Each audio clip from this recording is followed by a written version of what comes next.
love's greatest happiness. No one ever hated his own flesh, but nourishes and cherishes it, just as Christ does the church, because we are members of his body. Ephesians 5:29-30. Don't miss that last phrase.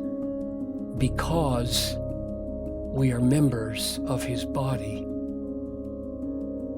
And don't forget what Paul said 2 verses earlier, namely, that Christ gave himself for us so that he might present the church to himself in splendor.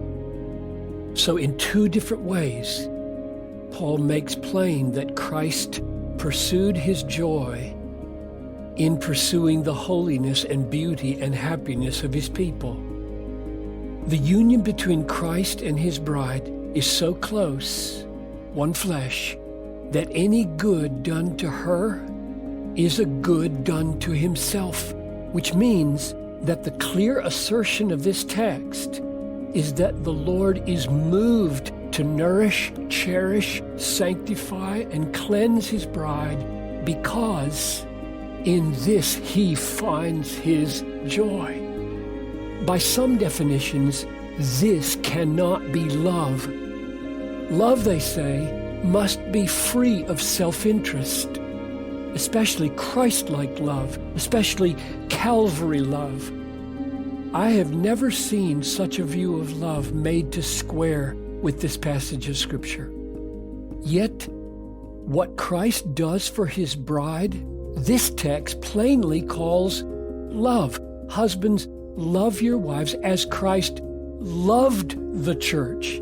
Ephesians 5:25. Why not let the text define love for us instead of bringing our definition from ethics or philosophy? According to this text, love is the pursuit of Christ's joy in the holy joy of the beloved. There is no way to exclude self-interest from love, for self-interest is not the same as selfishness. Selfishness seeks its own private happiness at the expense of others. Christ-like love seeks its happiness in the happiness of others, not at their expense. It will even suffer and die for the beloved in order that its joy might be made full in the life and purity of the beloved. This is how Christ loved us, and this is how he calls us to love one another.